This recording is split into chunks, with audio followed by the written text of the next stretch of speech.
Hello everyone, welcome to Pickled Onions. Today we're going to be making Aloo Puri. So come along and let's see how this is made. Okay, for the dough for the puris, we're putting about 4 cups of whole wheat flour.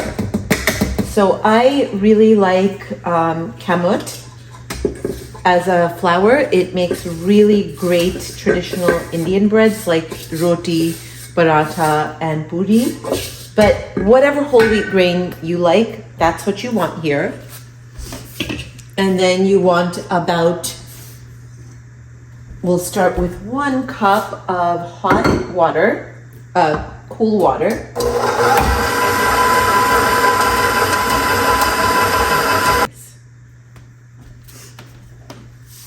So you can add a little bit of salt if you like. You can also leave that out. I'm going to add in about 1.5 teaspoons of salt. And then we'll let this go a little bit longer.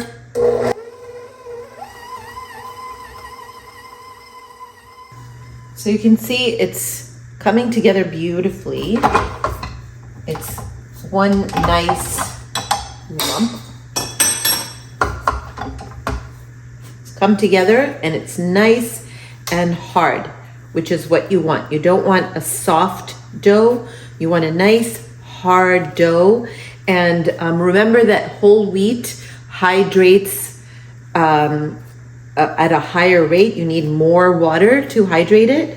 So as we let this sit, and we are going to let it sit, it's going to soak up more water and get a little bit harder. So let's. All right, we'll get started with our aloo and or potato sabzi. We want a medium heat on the pan. When it starts to heat up, we're going to add our mustard oil. So mustard oil just really gives this potato sabzi a nice zingy taste. And that's what you want. You want a nice spicy flavor without necessarily adding actual spice. But you want that heat and yumminess. And you can start to see if it's heating up. We'll throw in 2 or 3 red chilies, and you're getting a little bit of that, spitter and spatter that's happening. So that's good. We're going to throw in cumin seeds. You're going to throw in some turmeric. We're going to throw in kalonji or nigella seeds. You want mustard seeds. Turn the heat down once it's heated up so that things don't burn. And a little bit of asofoetida. So my mom doesn't like a lot of this. I'm not going to do a whole bunch. Stir that around, get those flavors blooming. And we're going to add in a good 2 chunky tablespoons of ginger. And then maybe a little bit of green chili. Again, just whatever your palate allows. And then we're going to add in a can of diced tomatoes. You can smell all of the flavors really developing beautifully.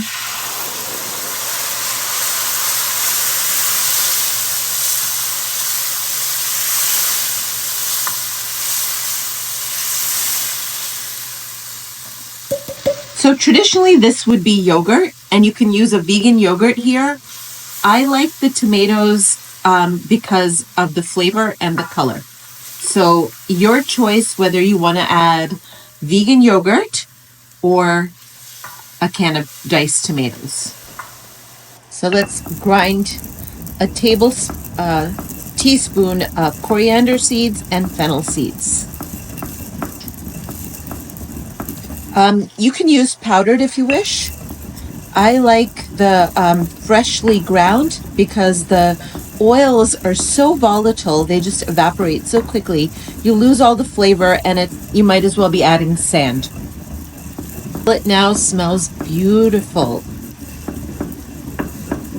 You'll know when these are ground up because you'll smell the fennel, you'll smell the coriander. And that's when you throw it in, stir that around. All right. Now, one of the secrets that really works well to thicken up the sauce and add extra nutrients is the potato peels. So I've boiled and diced up my potatoes. When I remove the peel, I smush it around a little. You can put it in a grinder or just chop it finely and throw it right into the mix.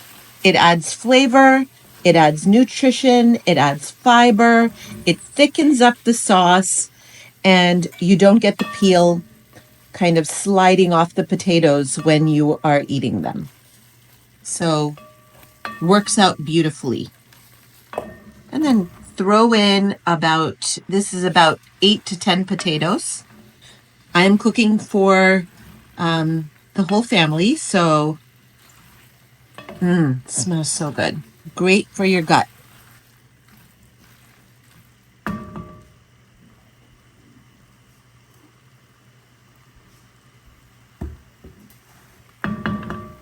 Let's add the water.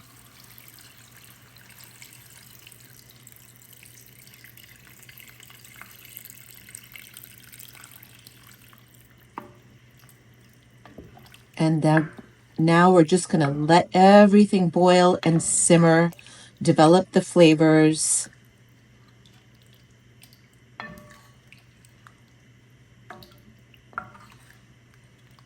It is that easy, folks, to make a beautiful potato curry that's going to go so nicely with our fried puris. And, I would tell you that you can eat this with rice and you can eat this with naan and all of that, but really the only way to eat this is with puris. And we're going to do that next. So,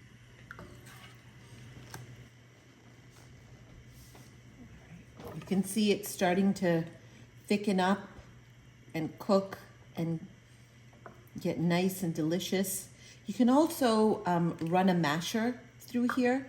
Just mash some of the potatoes. You want some pieces and some squishy pieces, so it just gets really yummy like that. We're gonna add it.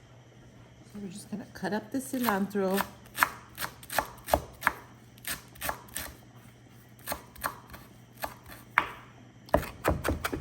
Chop it up.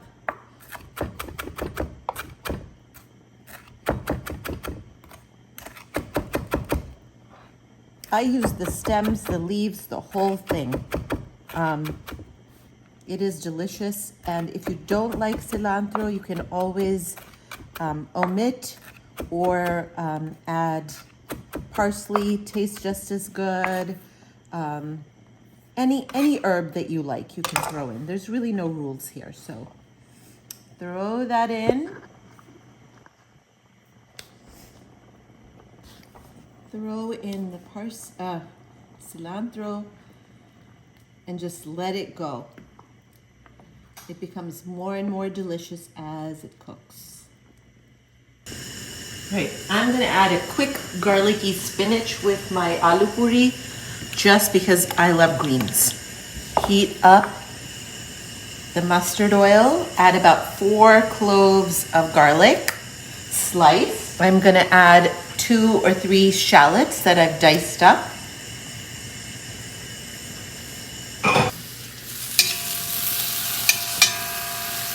I am going to add a little bit of salt to this mix, about a teaspoon.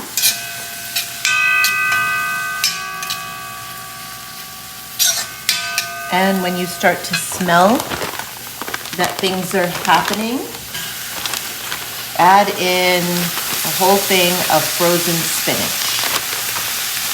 Spinach and mustard are from the same family, so they really complement each other.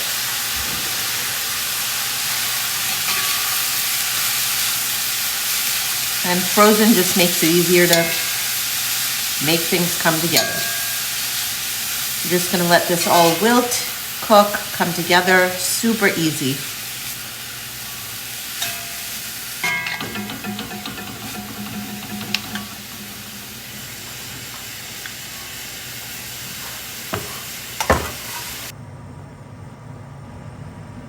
All right, we're going to move on to the puris. So using that dough we made earlier, which had been resting, we're going to heat up the oil in the pan, if you use a thermometer, to about 300. You don't want it too hot and you don't want it too cool.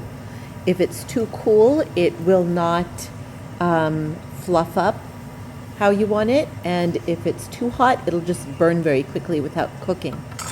So at about 300, we're just going to roll them nice and flat and drop them in, and you'll see that it immediately puffs up. So one at a time if you're just one person. If you have your friend helping you, then one person can roll and one person can fry. You do want to press through the center of the puri so that it all fluffs up.